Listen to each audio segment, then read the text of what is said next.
please feel free to be as open and honest as you're comfortable with. A bit of health and safety advice before we start. The topics that we're discussing today can affect many of us, whether it's professionally or personally, directly or indirectly. So please do consider who you can reach out to if you're affected by any of the material that we share. And just remember, it's not compulsory to sit through anything that is uncomfortable for you. It is being recorded, so if you're not in the right space to engage with this material today, that's of course natural and it's absolutely fine, but you may wish to revisit it later on. So what are we going to look at today? This is our introductory course. It's a 1-hour essentials course where we'll be looking at the drivers of knife crime and violence, looking at knife crime from young people's perspectives, looking at online harm, social media, gang-related music, and how we can empower our young people to stay safe with our Safe Teas approach. And of course, further support and resources available as well, which I'll go into more detail a bit later on. So you may or may not have heard of the Ben Kinsella Trust before, but who was Ben Kinsella? So Ben was, as described by his family, a very ordinary 16-year-old boy. And when we say ordinary, we don't mean that in any sort of negative way. He was just a really regular 16-year-old boy. He loved his Xbox, he loved football.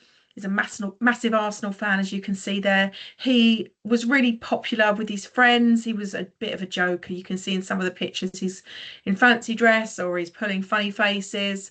He was a very funny and entertaining young boy.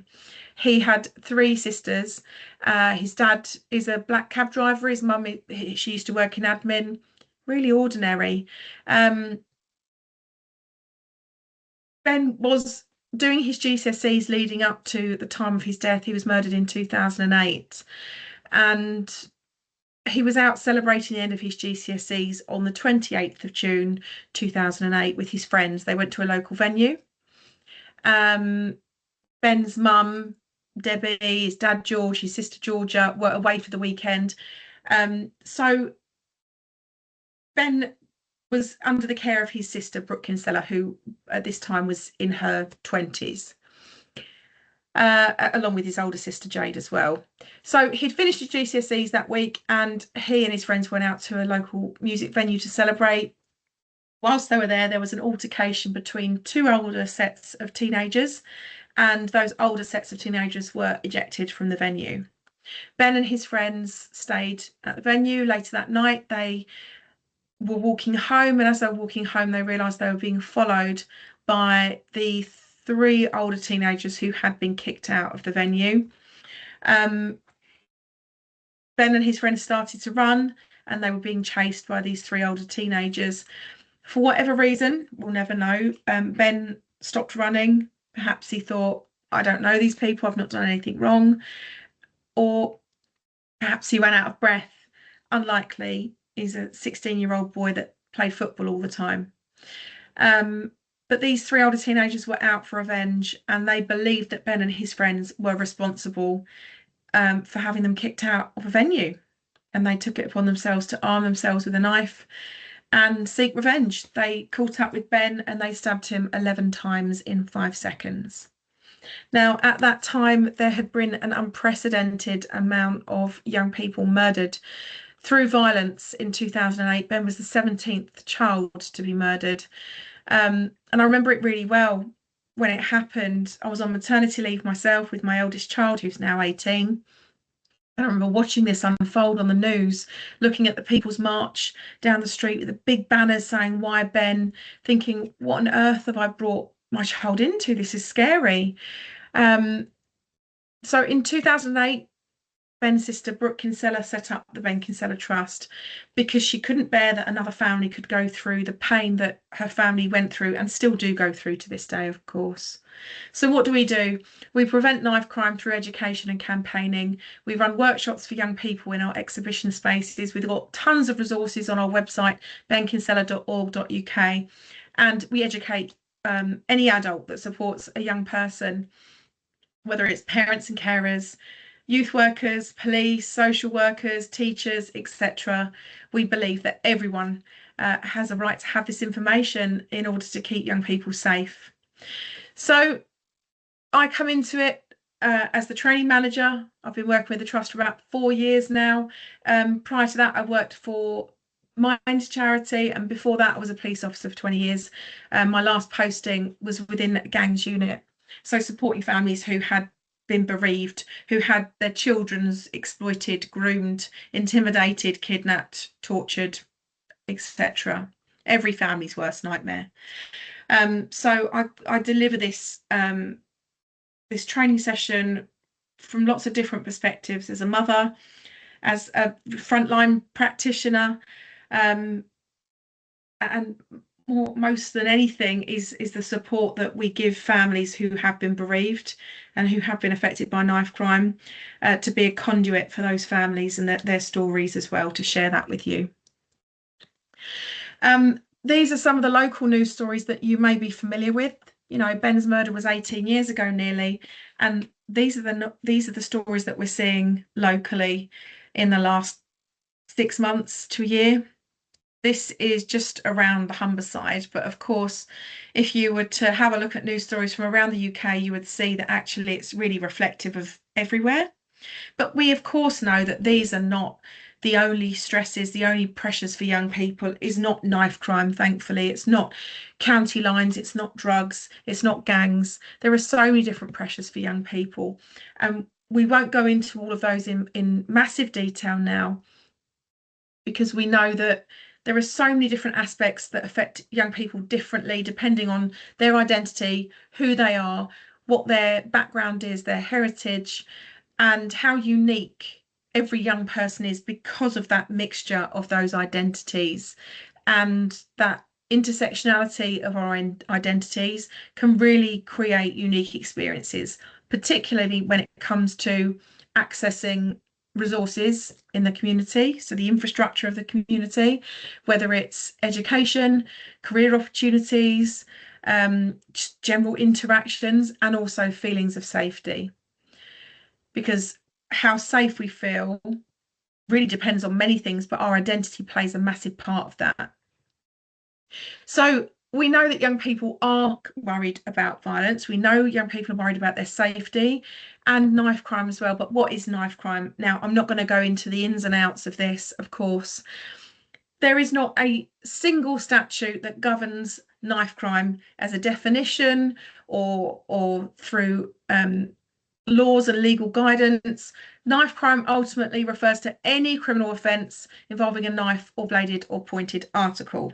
So broadly covers two categories: possession offences or knife-enabled offences. Possession offences will be any knife or bladed article or pointed article that is possessed in public or at school without any lawful excuse. Knife-enabled offences are existing offences like assault, robbery, burglary, where a knife has been used. Now, there are some knives that are illegal to possess, whether you're at home or in private setting or in public, and those weapons are prohibited, such as machetes, ninja swords, zombie knives, and flick knives. Now, at the end of the session, you'll be sent out loads of resources and links, etc. And part of that link will be our guide for parents and carers that we have worked in conjunction with Humber VPP. It will look slightly different to this version because it's got Humber VPP and some local resources within it as well.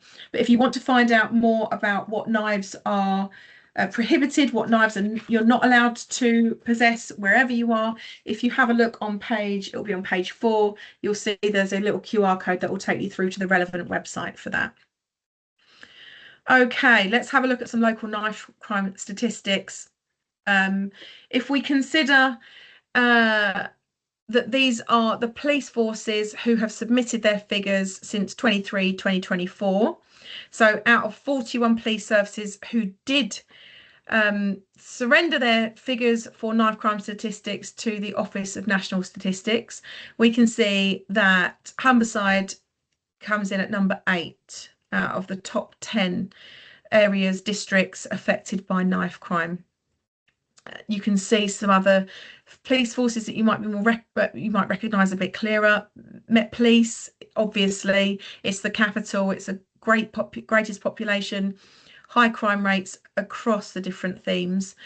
Naturally, when we look at the other areas, we might be surprised. If any of you know Wales at all, you can see the greatest increase since 23-24 is Dyfed Powys, which is quite a peaceful part of Wales. It doesn't have any of the major cities of Wales within it, but it's had a 22% rise.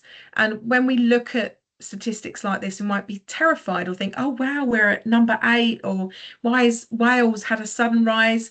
There are many reasons why statistics capture this information from an area. It could be there's been a drive towards stop and search, and therefore more knife crime possession offences are going to be recorded.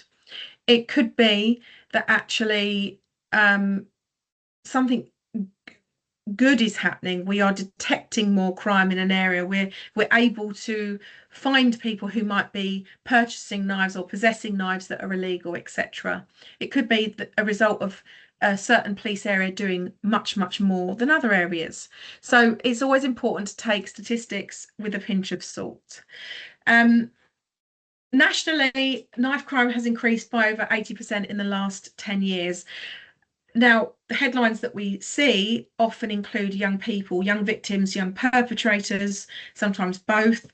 And it's important for us to recognise why we're seeing certain narratives around knife crime, because we might believe that this is solely a young person's issue, and it's not. Knife crime in the majority affects adults in domestic violence situations, but that's not necessarily what we would see in the press. However, teenagers are over twice as likely to be murdered with a knife than they were a decade ago, and 82% of homicides, so murders and manslaughters, amongst teenage victims do involve a knife or sharp instrument. But why do young people commit acts of serious violence in the first place? So in 2024, the Youth Endowment Fund did some research with over 10,000 young people, and they asked these young people who had been affected by violence either way, why do young people commit acts of serious violence? So serious violence such as stabbings or sexual violence. And these are the most common reasons given. So the top most common reason given was because of a personal characteristic of the victim. So because of a victim's race, their religion, sexuality or gender. So here we're looking at hate-based crimes, identity-based harm, sexual violence, etc. Now, the second most common reason given is because of gang, neighbourhood or school rivalry. And depending on where you live, it's a bit of a postcode lottery, isn't it? Whether you grow up in an area where there is community violence or gang violence or not. Now, the third most common reason given, and I think this is really important, is children are saying that violence is committed by children because they've been provoked. Now, what is interesting about that? Well, the first most common reasons given was because of stereotyped views about people's identities. The second reason was about community violence or living in an area where there is violence. But the third reason is about emotions.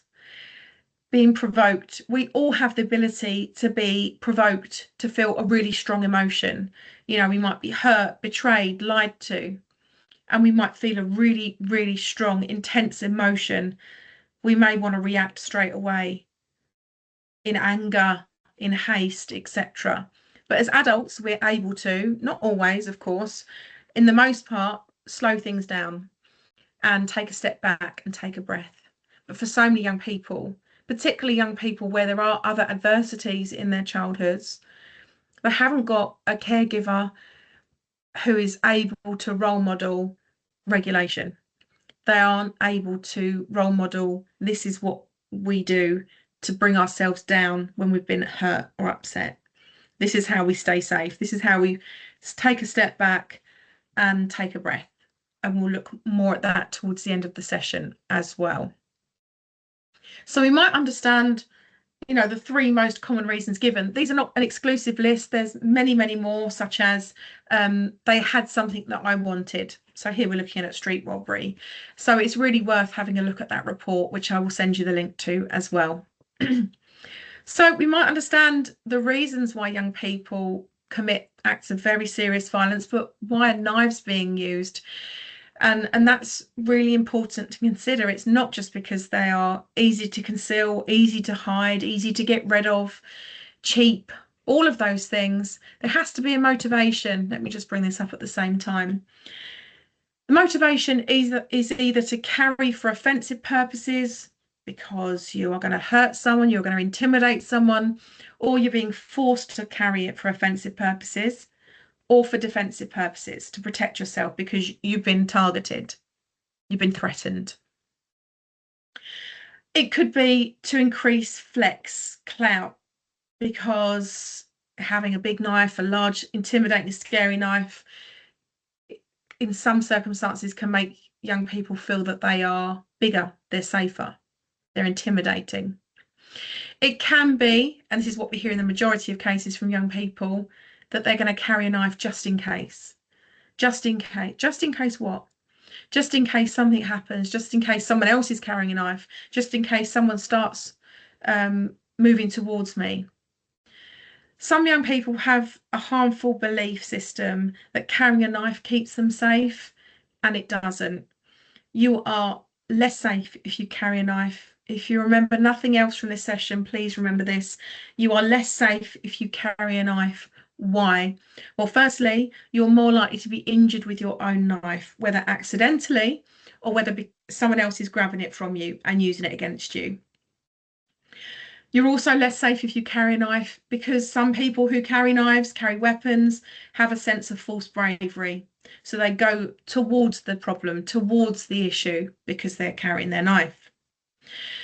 And also, some people might carry knives and are more likely to be harmed because they become the target themselves, because someone realizes they're carrying a knife and they need to take them down before they become a threat. We also know that influence have a massive effect on knife carrying behaviour. If one member of a group of friends carries a knife, the rest are likely to follow. It becomes normalised. Young people will be looking to each other to make sense of their environment. So if they hear that other people are carrying knives, they might believe they need to do the same. And I'm going to use an analogy just to put ourselves in the mindset of that way of thinking. If you remember going back to lockdown 2020, thinking about when we were terrified how we were going to get food for our families, for ourselves, how were we going to survive? What was everyone else doing? Well, everyone else was bulk buying things like pasta and things in cans. So what did some of us do? We bulk bought pasta and loo roll and everything else. Why did we do that? Because everyone else was doing it. And maybe someone else knew about what to do when our survival was being threatened. And contagion as well. So new weapons are introduced all the time. You see different weapons becoming popular over the last 10, 15 years. So young people might start to think they need the next best thing, the next favoured weapon for keeping themselves safe or to increase their flex, their clout. 15 years ago, there was a massive rise in acid attacks. So young people using like Robinson's squash bottles, like this one here, to discharge acid or any sort of corrosive liquid, usually during a street robbery. But that died out really quickly. I think people realizing they were getting harmed. About 15 years ago, Rambo style knives, so the really sharp, pointed, serrated, small hunting style knives became very popular, but they've got bigger and bigger, and they've become what we would colloquially know as zombie knives, zombie style knives. So very long hunting style knives with a serrated blade, a curved hook often on the end, or a couple of curved hooks, and hollowed out parts of the blade as well. So there could be these motivations, these drivers, these influences. Research shows that fear is one of the biggest drivers of knife crime and violence amongst young people. Now, we know that the societal drivers of knife crime are things like poverty and inequity. And sometimes it can feel frustrating because whoever we are, we don't necessarily have that say, where resources should go in wider society. But we do all have the ability to talk about young people about their with young people about their fears, about their worries, because it is that fear that is influencing behaviour. So I'm going to play a clip from ITV News. This is a short clip where the interviewer is talking to a young person who's carrying a knife and also the mother of that young person.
Okay, and it's important to listen to young people, what they're saying. They don't feel safe when they're going out.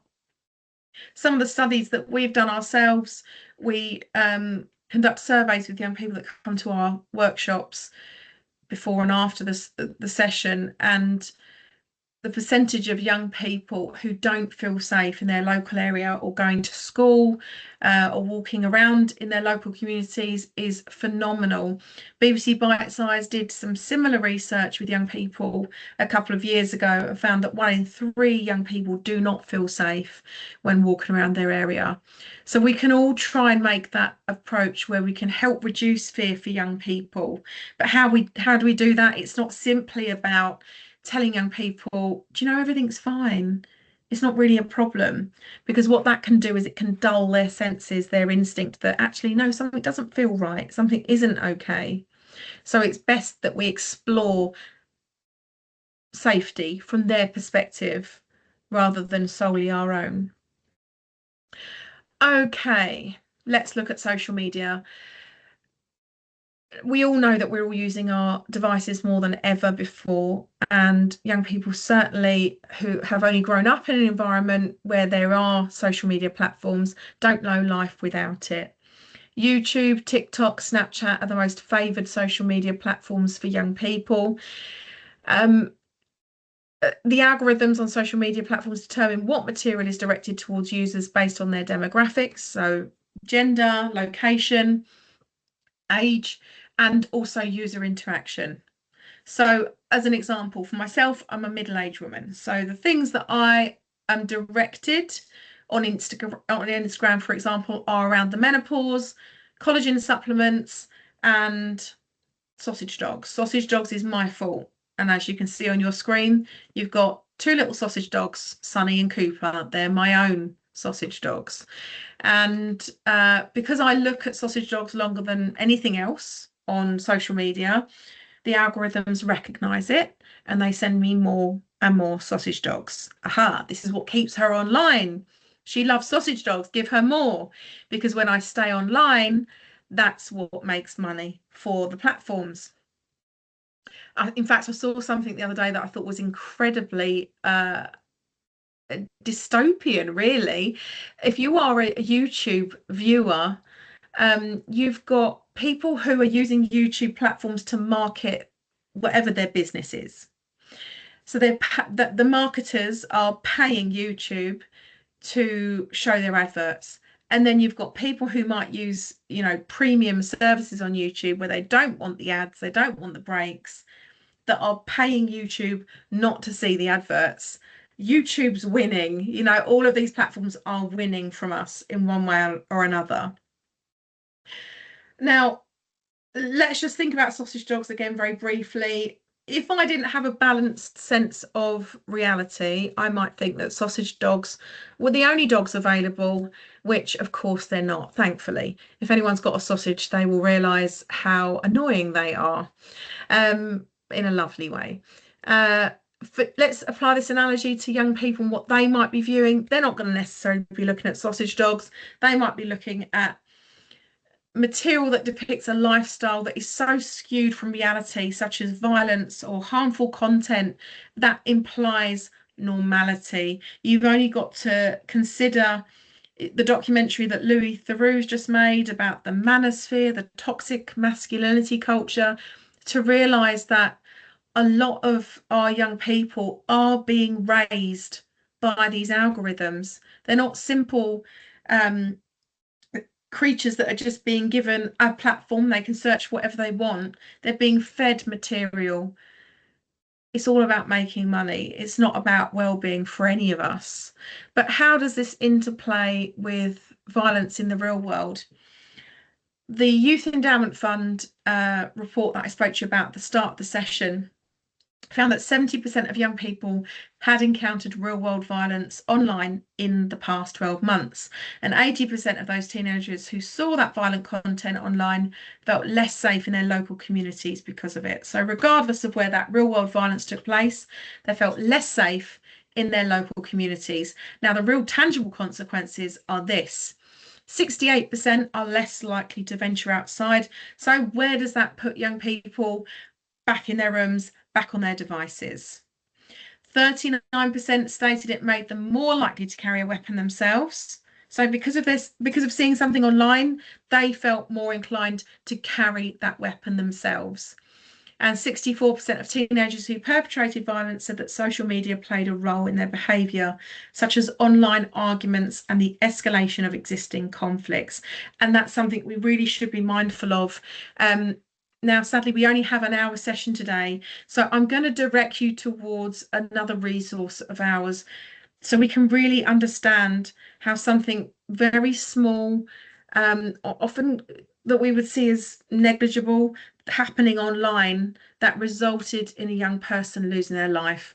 So at the end of the session, I'll send you a link of resources. Please do listen to episode 3 of our podcast series, where we talk with Amanda Stevens, who is the mother of Ollie Stevens, whose son was 13, or Ollie was 13 when he was murdered. There are many, many documentaries about Ollie's murder, social media murders, the Ollie Stevens story. Please do explore it, because this is our reality, and this is the reality for so many young people, actually, that there isn't a difference, a divide between the real world and the online world. It's all the very same. And there are so many other influences as well, and I'm just going to bring up some of those just so we can see. Now, whilst all knife crime, of course, is not gang related, it's important to recognise that gang life, living a gang affiliated life, is dangerous. Knife crime is a tragic byproduct of that lifestyle. These are some of the influences that we might see in popular culture. We might recognize some of them. So you've got Grand Theft Auto, top left. This is GTA 5, so there should hopefully be a new one out towards the end of the year. And I say hopefully because some people might villainize video games, they might villainize TV shows. And it's okay to have whatever opinion you have about these different medias. But we can recognize that a lot of these medias are there for entertainment, and they don't actually cause people to act violently. There would have to be many, many other contextual factors in a young person's life to be able to attribute the violence they committed to a single video game. There's likely to be many other issues for that young person. So Grand Theft Auto is a video game about gang life in America. It's about stealing cars, making money, killing people, etc., etc. Top Boy is an excellent Netflix series that really accurately depicts life in a city gang. And even if we don't live in a city or near a big city, understanding the ripple effect that these drugs gangs can have on the suburban, rural and coastal areas that we live in. Top right there, you've got YouTube. This channel is a channel that discusses everything to do with gangs, whether it's beef that different gangs have got with each other, or reaction videos to a drill music, a drill track song made by one gang. It's worth having a look at. It's got 35,000 subscribers. It's worth understanding what channels, young people might be looking at on YouTube. And then you've got UK drill music as well, which we'll speak about in more detail in a moment. I just want to bring up some updated information about Roblox. So Roblox is a video game platform where anyone can create and upload a video game about anything they want, really, as long as you've got the ability to do it. And any age of user can play some of these games here. These games, they're called Trap and Bang. You've got Trap and Bang South, you've got Trap and Bang North, you've got South London Roleplay, our peers Roleplay, Trapline Motions, that's all about selling drugs. The ones on the right there, they've got minimal or mild violence. Minimal is going to be any age of user can use that.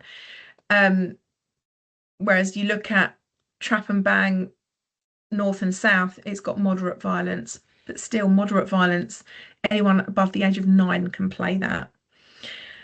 So it's just, again, being aware of what people might be playing on Roblox, what sort of influences there are. If young people are playing these games, it doesn't mean they're in a gang. Sometimes it can be a way of exploring what they're hearing about, exploring what they're seeing online in their own way, at their own pace. It's a good place to start a conversation, to start that discourse. It's also really helpful to understand some of the language that's associated with gang life. Like I said, not all knife crime is gang related, but knife crime is heavily a part of gang life. So we're going to look at these words on the board, but we're going to look at them through the lens of gangs. We're not going to look at them through the lens of, the Oxford English Dictionary. You may recognise some of these, you may not. Let's just work through them and then we can look at some drill tracks afterwards. So trap is a trap house, a place where you sell drugs from. Trapping could be selling drugs, or even simply saying to trap is the selling of drugs. Trap house might also be called a bando, as in an abandoned flat or an abandoned warehouse. Traditionally, trap houses were sort of houses or flats that had been left abandoned, whereas now it doesn't even have to be anything like that. It can literally be an Airbnb that's being rented out. Pack is drugs. Bands is money, the elastic bands that go around the cash. OT is out there, out trapping, out of town. It's in relation to county lines. Ops is rivals, enemies. Ride out is going out into rival territory, going across that, invisible boundary into someone else's territory, not necessarily always looking for rivals or looking for ops, but sometimes just recording themselves as being there. Get back is revenge. Smurf, I don't expect anyone to know. A child who is described as a smurf or a smurfer is a child who is being exploited financially. So that child's bank account might be used to launder money for a criminal gang, for example. Ramsey is a knife. Rambo knife. Chef Ramsay, it's a knife. ZK, you might hear for zombie knife, or flicky for flick knife. Dipped is to be stabbed. Other phrases you might have heard are shanked, wetted, chefed, splashed, murked, juked, poked. It goes on, and it changes. Bagging is stabbing someone in the rectum, so they need to wear a colostomy bag. And often that would be done with something like a bike spoke. Um, some people believe that there are safe places to stab someone, but to create that humiliation of a lifelong disability to wear a colostomy bag, whilst avoiding going to prison for murder. However, of course, you can bleed out from those sorts of injuries. You can bleed out from the wound from a knife that's 1 inch long. If you penetrate any part of your skin, that's your largest organ, you risk losing your life. There's a really good video that I'm going to direct you towards. It's on the Street Doctor's website, and it's called The Fatal Question: Is there a safe place to stab someone?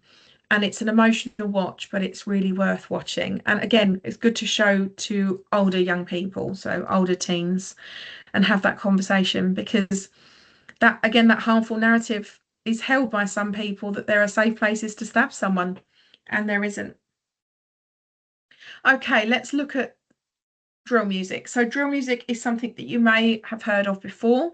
It's a subgenre of rap music, originally from Chicago, but it got a massive uplift in South London in the early 2010s. Very violent, gritty lyrics about selling drugs, killing people, stabbing people, firearms, making money. The beat is called an 808 beat. If you want to Google that, if you want to recognize what it sounds like, it's very dark, it's very repetitive. On the bottom of the screen, you'll see some lyrics by Digger D and Central C, massive UK drill artists, hugely popular.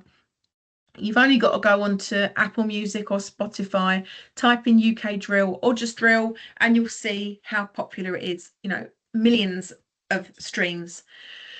Let's have a look at the lyrics here for Central C. Let's see if you really trap. You ain't ever sat in the trap with a pack. Hear the doorbell ring and your heartbeat lag. I might put the bando on Airbnb. Rest in peace, A1. It's sad that he didn't see 18. So normalising the selling of drugs and that young people are dying from that.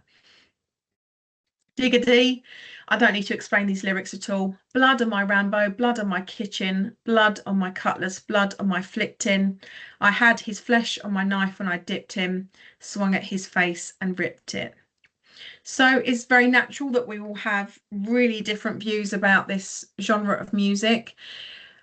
There is an almost a sub-genre of drill music, and that's gang-related drill music. So music that is made by the criminal gangs that are selling drugs, that are recruiting and exploiting young people. Now, why would gangs want to make this type of music? Well, for many reasons.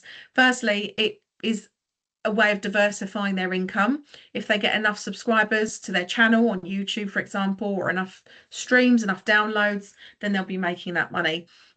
It's also a way of authenticating their brand, and showing that they are serious within this business of selling drugs, and also a way to incite violence, intimidate, and to really peacock and flex online against any possible rivals. Because this music is made by, you know, local criminal gangs, it can have a real tangible effect for some young people. They might be asked to appear in the music videos that are made by these criminal gangs, and it might seem too good to be true. That's because it is.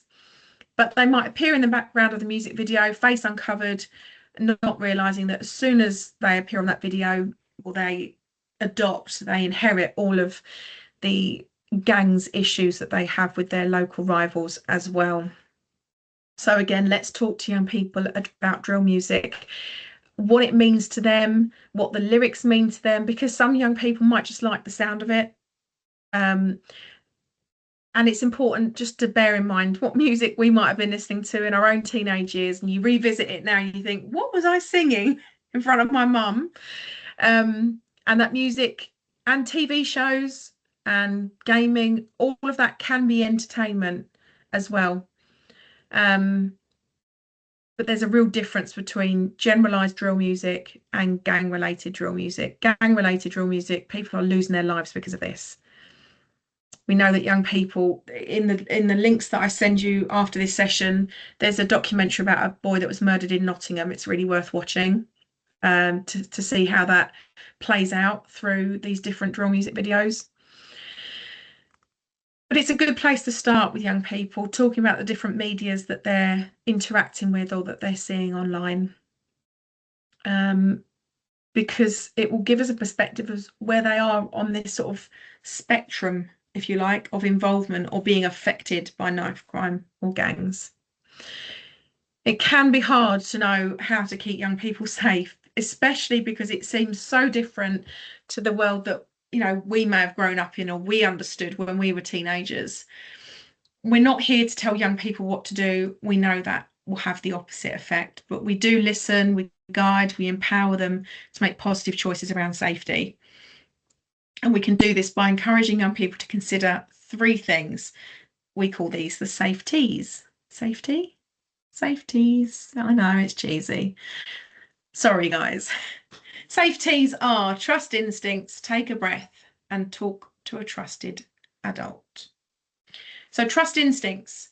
I want you to think of a time when you've had a gut feeling about something or a situation or anything really, where your gut feeling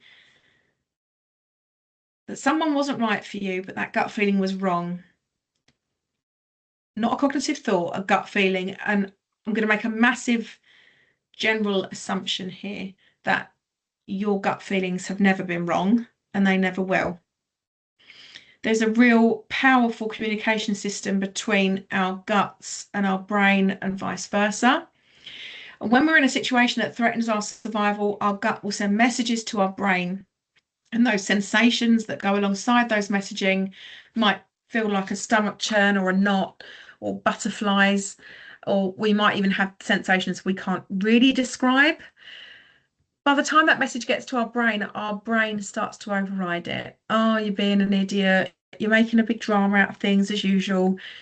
You always make a big deal out of this. You've got it wrong again. And then that reasoning gets in the way of our gut instincts from keeping us safe. Now, this is really cheesy, but your bellies are your best mates, and they always will be. Your bellies will never lie to you. They will always have your back. Now, for young people who might not understand what those gut feelings are, well, we can help young people understand the sensations that their bodies might experience in different situations. We can help explain the emotions that might come with this, the conflicting emotions that might come with this. Like, I've got a feeling that I shouldn't be here, but if I leave, then everyone's going to think that I'm a coward, or everyone's going to think I'm an idiot, or whatever it is. And it can be really difficult for young people to take themselves out of a situation, even if they recognize their gut feeling, take themselves out from the situation and get themselves somewhere safe. They might not know how to do that. And what I say to anyone that will listen, for young people, blame an adult. So for my own children, it's blame me. Tell whoever you're with, mum's coming down right now. She's in her pajamas, she's in her Crocs. I've got to go.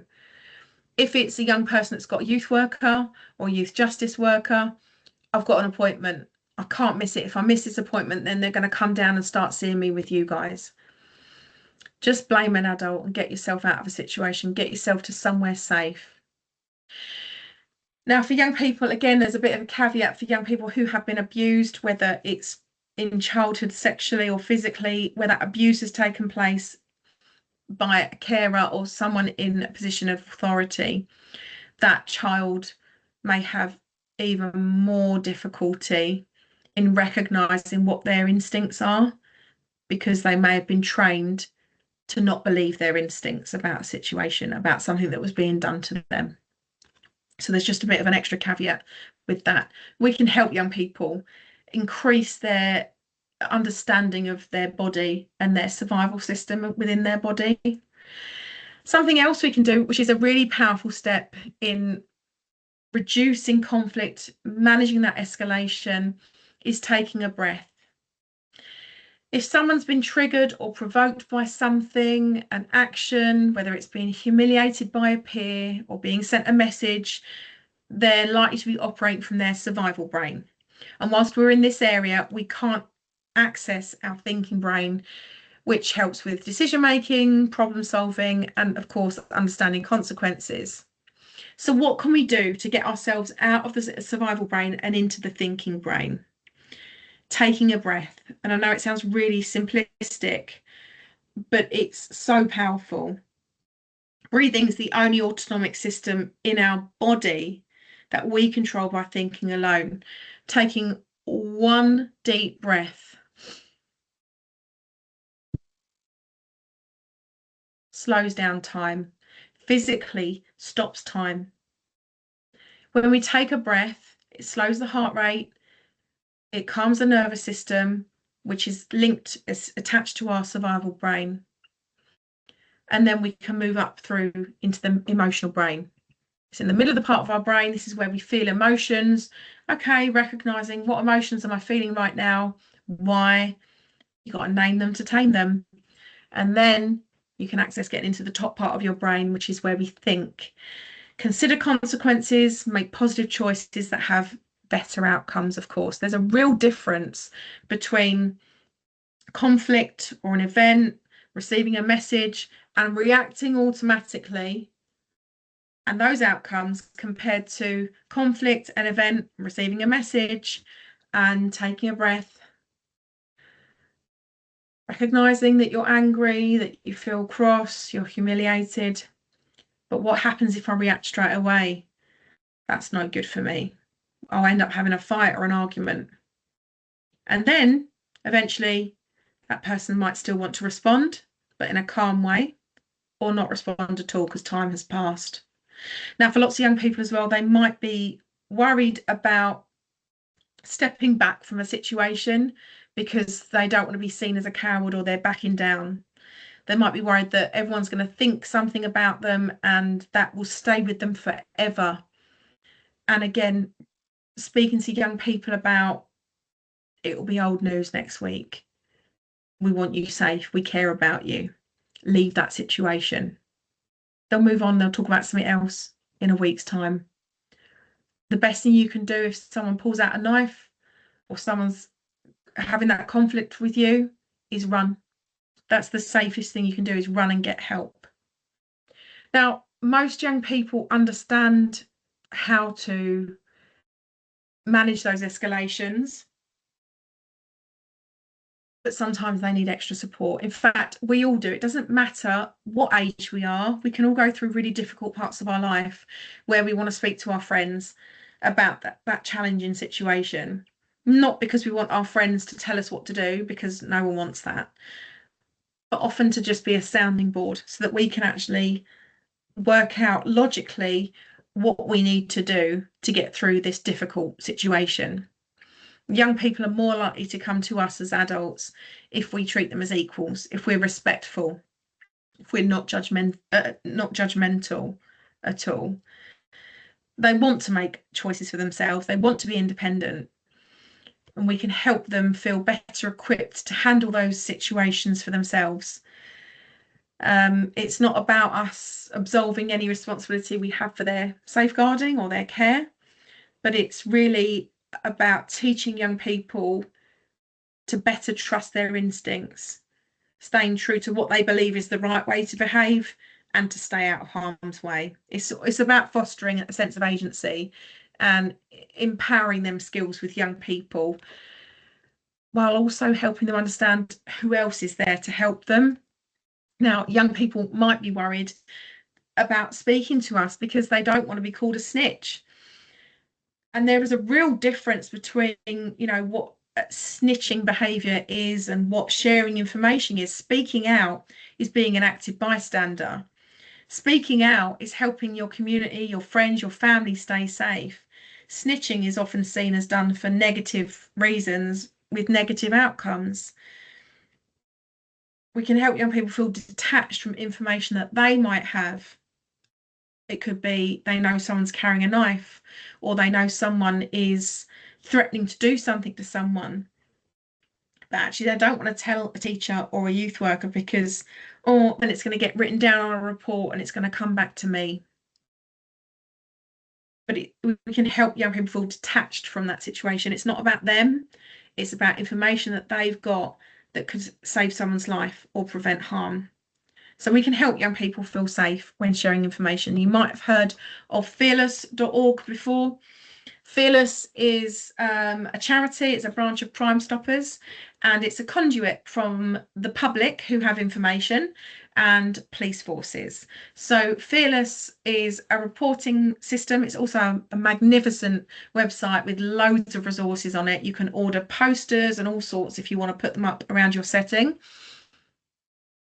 If you've got information, Fearless will sanitize it and they will separate that information so that it doesn't point back to the source of the information. It's completely 100% anonymous. You cannot be traced. The phone mast, the VPN, the IP address, none of those things can ever be traced.